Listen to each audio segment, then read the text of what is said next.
بسم اللہ الرحمن الرحیم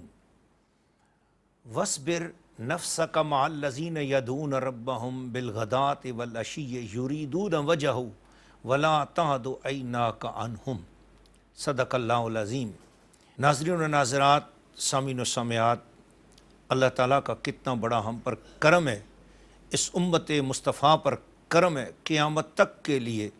کہ اللہ پاک نے ہمیں اولیاء اللہ کی سنگتیں اختیار کرنے کا حکم دیا۔ ہم تو ہیں ہی گناہ گار، ہمارا تو کام ہی ہم نیک لوگوں کی سنگت میں جا کے بیٹھیں، ان کے پاس بیٹھیں، اولیاء اللہ کی خدمت میں بیٹھیں، یہ تو ہماری ضرورت بھی ہے۔ لیکن اولیاء اللہ کی شان کتنی بڑی ہے قرآن مجید کے اندر کہ یہ خاص بات ہے۔ میں آپ کو ایک واقعہ سنانا چاہتا ہوں کہ اصحاب صفہ وہ صحابہ اکرام فقراء کی جماعت تھی، 70 سے زائد لوگ ہو جاتے تھے۔ مفسرین اور محدثین نے بیان کیا کہ وہ فقیر لوگ تھے کہ جن کے پاس کھانے پینے کو کچھ بھی نہیں تھا، مدینہ شریف کے اندر ان کا اپنا کوئی بھی نہیں تھا، اور وہ لوگ اسلام قبول کر کے آئے تو در مصطفیٰ پہ صبح و شام پڑے رہتے تھے۔ ایک چبوترا تھا جسے صفہ کہا جاتا تھا، صفہ کے اس چبوترے پر وہ رہنے کی وجہ سے ان کو اصحاب صفہ کہا گیا۔ اصحاب صفہ کے پاس کوئی دوسرا کپڑوں کا جوڑا نہ ہوتا، گرمی کی وجہ سے انہیں بار بار پسینہ آتا، تو پسینے کی وجہ سے ان کے کپڑے، ان کے لباس پسینے سے خوشبودار ہو جاتے تھے، تو پسینے کی خوشبو اس میں آتی رہتی تھی، تو جس کی وجہ سے ایک جو امراء طبقہ کے لوگ تھے وہ پسند نہیں کرتے تھے کہ کسی کے لباس سے پسینے کی بو آ رہی ہو اور ہم اس کے پاس بیٹھیں۔ اللہ کے محبوب رحمت للعالمین ہے، حکمت کے پیش نظر کہ کوئی بندہ بھی خدا کے ذکر سے محروم نہ ہو جائے، چنانچہ آپ نے ان لوگوں سے کہا کہ ٹھیک ہے، کوئی وقت میں مقرر کرتا ہوں جس میں جب میں مسجد نبوی کے اندر درس دوں تو یہ فقراء یا یہ غرباء یا یہ مسکین لوگ، یہ عظیم الشان اولیاء اللہ جنہیں اللہ کے ہاں بڑا رتبہ حاصل ہے، لیکن چونکہ اپنی ظاہری مسکنت غربت کے اعتبار سے، فقر کے اعتبار سے ان کے پاس اتنے اچھے لباس نہیں ہیں، دوسرا کپڑا نہیں ہے، اور مسلسل پسینہ آنے کی وجہ سے ان کے لباسوں میں پسینے کی خوشبو آ رہی ہے، تو یہ لوگوں کو تھوڑا سا اس ٹائم پہ دور کر دیا جائے گا تاکہ کوئی بھی حضور کے فیض سے محروم نہ ہو سکے۔ اب حضور علیہ السلام کا یہ جیسے ہی پروگرام بنا یا ارادہ مبارک ہوا تو اللہ تعالیٰ نے قرآن مجید فرقان حمید کے اندر 15ویں پارے سورہ کاف کے اندر یہ آیات نازل کر دی، وَاصْبِرْ نَفْسَكَ مَعَ الَّذِينَ يَدْعُونَ رَبَّهُمْ۔ اے نبی، ان فقراء صحابہ اکرام کے ساتھ آپ اپنے آپ کو ان کے ساتھ جوڑ لو، آپ اپنے آپ کو ان کے ساتھ جوڑ لو۔ کمال بات ہے نا، یہ نہیں کہا کہ اے فقراء صحابہ تم اپنے آپ کو نبی پاک کے ساتھ جوڑو، ان کے فقر پہ قربان جائیں، ان کی غریبی پہ قربان جائیں، اس غریبی اور اس مسکینی پر قربان جائیں کہ جہاں اللہ کے حبیب کو، دو جہان کے رحمت للعالمین شفیع المذنبین کو، دو جہان کے آقا کو، بے سہاروں کے سہارا محمد مصطفیٰ صلی اللہ علیہ وسلم کو اللہ کریم ارشاد فرما رہا ہے کہ آپ اپنے آپ کو ان کے ساتھ جوڑ لیجئے۔ سبحان اللہ، وَاصْبِرْ، آپ اپنے آپ کو ان کے ساتھ تعلق رکھنے میں اپنے آپ کو ان کے ساتھ برداشت کیجئے، آپ اپنے آپ کو ان کے ساتھ جوڑ لیجئے۔ ان لوگوں کے ساتھ ان کی شان کیا ہے؟ ظاہری طور پر فقیر ہیں، ظاہری طور پر تو ان کے پاس ایک جوڑا کپڑوں کا ہے، دوسرا جوڑا کپڑوں کا نہیں ہے، لیکن کیا ہے ان کی شان؟ یدعون ربہم، وہ اپنے رب کو پکارتے ہیں۔ ان کی شان یہ ہے کہ اس شان فقیری میں بھی وہ اپنے اللہ کو پکارتے ہیں، اتنی غربت، اتنی فقر کے باوجود دنیا کی اور دنیا والوں کی طرف آنکھ اٹھا کر بھی نہیں دیکھتے، وہ اپنے اللہ کی اس تقسیم پہ راضی ہیں۔ مولا علی کرم اللہ وجہ الکریم ایسے فقیروں کے سلطان اور بادشاہ ہوئے ہیں۔ حضرت مولا علی کرم اللہ وجہ الکریم کا فرمان ہے، ردینا قسمت الجبار فینا، ہم اللہ کی طرف سے اس قسمت پر، اس تقسیم پر راضی ہیں کہ للعلم وللجہال مالو، کہ اللہ نے ہمیں علم عطا کر دیا، رسول اللہ کی معرفت کا، توحید کا، دین کا، فقہ کا علم اللہ نے ہمیں عطا فرما دیا، لوگوں کو ہدایت پہ لانے کا، بصیرت کا نور حکمت اللہ نے ہمیں عطا کر دیا، وللجہال مالو، اور جاہل لوگوں کو اللہ تعالیٰ نے مال دے دیا۔ ہم اللہ کا شکر ادا کرتے ہیں کہ ان کو تو مال دیا اور مال کا حساب ہوگا، ہمیں علم دیا اور علم تو اپنی برکتیں عطا کرتا ہے، حساب کیا ہونا ہے، بغیر حساب کے بخشش ہو جاتی ہے۔ تو ایسے فقراء اکرام یدعون ربہم، وہ اپنے رب کو پکارتے ہیں۔ قرآن مجید فرقان حمید میں صحبت اولیاء کی بے شمار برکات ہیں کہ ان کے ساتھ بیٹھنے کی ترجیح بھی دی گئی، ان کے ساتھ لگنے کو ترجیح دی گئی۔ قرآن مجید کے ایک دوسرے مقام پہ اللہ نے فرمایا وَاتَّبِعْ سَبِيلَ مَنْ أَنَابَ إِلَيَّ، جو اللہ کا بندہ میری طرف جھک گیا ہے تو اس کی رستے پر چل، اس کے پیچھے چل۔ اس کا مطلب ہے اولیاء اللہ کی تعلیمات پر عمل کرنے کا حکم قرآن مجید میں آ رہا ہے۔ اس لیے کائنات کے اندر دین اسلام پر عمل کرنے والے 4 بڑے اولیاء اللہ ہیں۔ نمبر 1 امام اعظم ابو حنیفہ، نمبر 2 امام محمد بن حنبل، نمبر 3 امام شافعی، اور نمبر 4 دیکھیں یہ جو حضرت امام اعظم ابو حنیفہ ہو گئے، امام مالک ہو گئے، امام شافعی ہو گئے اور امام محمد بن حنبل ہو گئے، یہ جو 4 ائمہ ہیں دراصل یہ 4 بڑے اولیاء اللہ ہیں۔ وہ ولی تو نہیں ہوتا کہ جسے شریعت کا پتہ ہی کچھ نہ ہو، نہیں، ولی اللہ ہوگا تو اسے شریعت پر ضرور عمل کرنا ہوگا، وہ نمازی ہوگا، 5 ٹائم کا نمازی ہوگا، وہ قرآن مجید کی تلاوت کرنے والا ہوگا۔ تو صحبت اولیاء کی برکات یہ ہو جاتی ہیں کہ پھر اللہ کریم اسے لوگوں کے لیے نفع بخش بنا دیتا ہے۔ قرآن مجید فرقان حمید میں اللہ نے فرمایا مَن یُؤْتَ الْحِکْمَةَ فَقَدْ أُوتِیَ خَیْرًا کَثِیرًا، جسے اللہ حکمت عطا کر دے اسے بے شمار خیر کثیر عطا فرما دیتا ہے۔ تو بزرگان دین نے، مفسرین اکرام نے، امام ابو بکر جساس نے اور حضرت محی الدین بن عربی رحمۃ اللہ علیہ نے اور امام فخر الدین رازی نے تفسیر کبیر میں یہ تشریح فرمائی ہے کہ اس آیت میں حکمت سے مراد ولایت ہے۔ اللہ جسے ولایت عطا فرما دیتا ہے اسے بہت خیر کثیر عطا فرما دیتا ہے، اور ولایت والوں کی برکت سے، ان کی صحبت سے اللہ پاک نے بے شمار لوگوں کو رنگ لگا دیے۔ آپ دیکھیں غوثوں کے سربراہ، یہ ہمارا مہینہ چل رہا ہے ربیع الثانی کا بھی، اور اولیاء اللہ کی باتیں، اور یہ خصوصاً آپ دیکھ بھی رہے ہیں کہ یہ 11ویں شریف کا مہینہ بھی ہے۔ حضور شہنشاہ ولایت، ولیوں کے سربراہ، سلطان الاولیاء، محبوب سبحانی، قطب ربانی، شہباز لامکانی، قندیل نورانی، قطعات قرآنی، سید شیخ عبد القادر جیلانی البغدادی رضی اللہ تعالیٰ عنہ، ہم سب کے سروں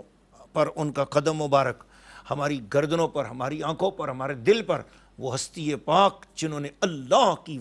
وحدانیت اور توحید کا جام لوگوں کو پلایا۔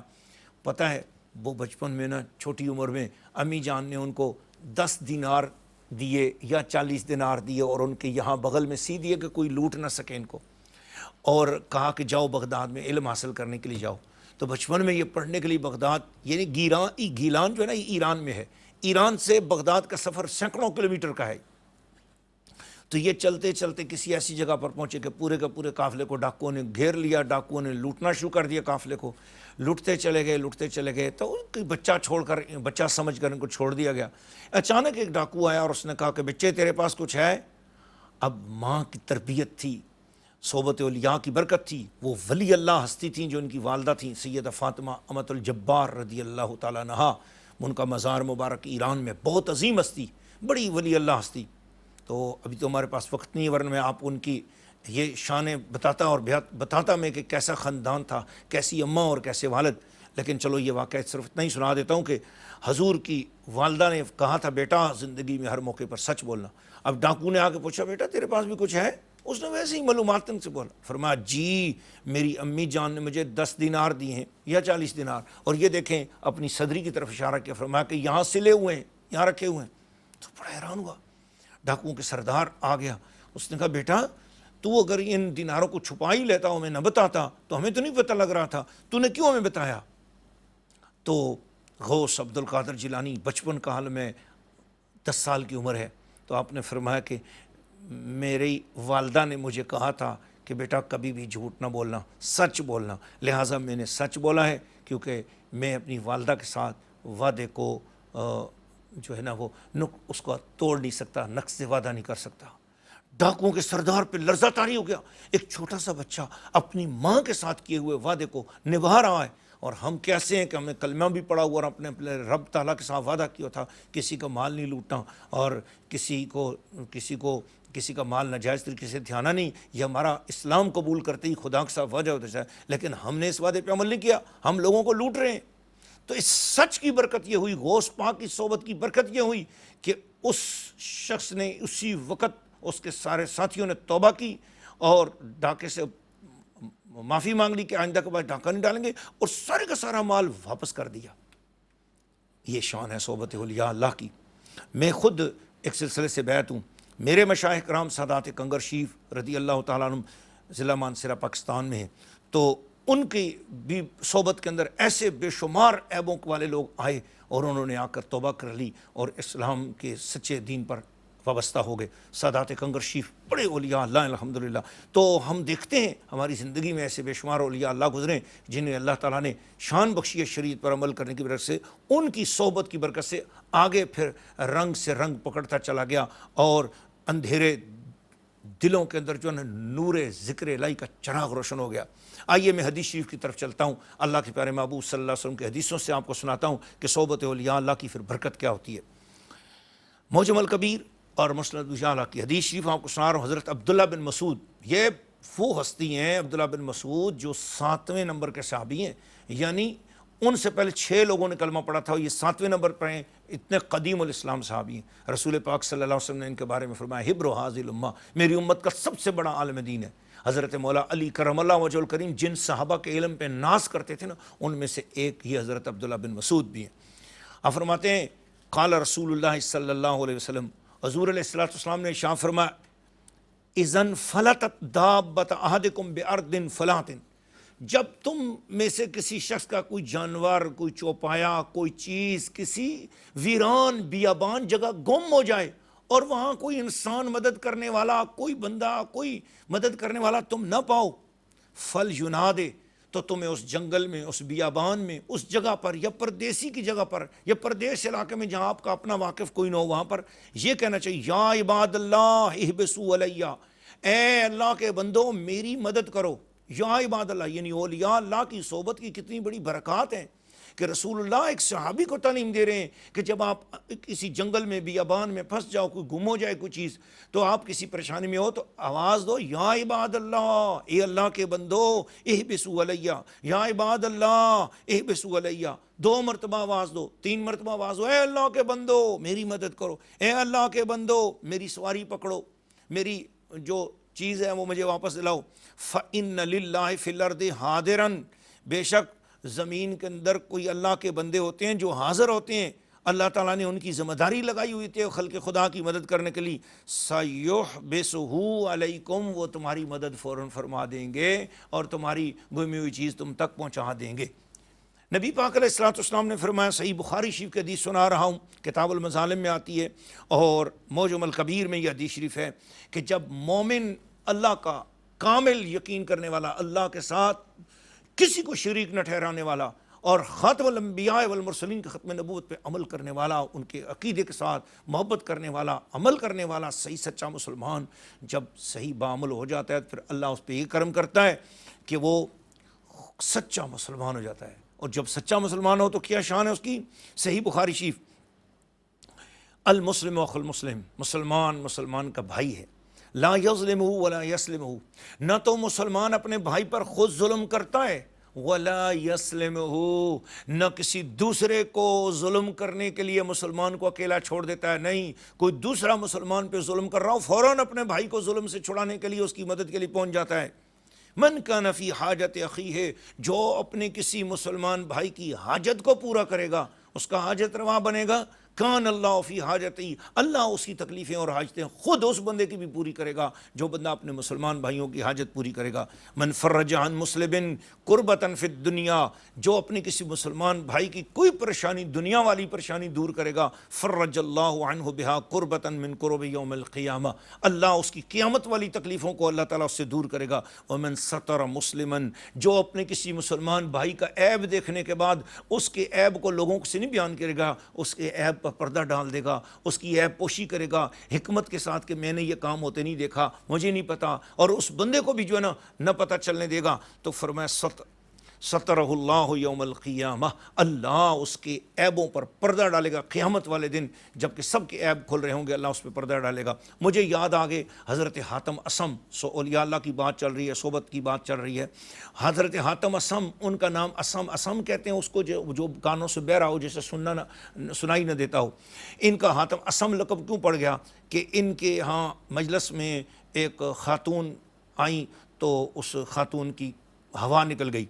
تو جس کی آواز سے جو ہے نا وہ خاتون بڑی پریشان ہوئی کہ بھئی حضرت کو میری آواز آ گئی ہوگی کہ میری ہوا نکلی ہے اور اس کی وجہ سے حضرت کو آواز آ گئی ہو۔ تو آپ نے اس طرح محسوس کرایا جیسے مجھے آواز ہی نہیں آئی۔ تو اس عورت نے کوئی بات کی تو آپ نے کہا ذرا اونچا بولو، مجھے آواز نہیں آتی،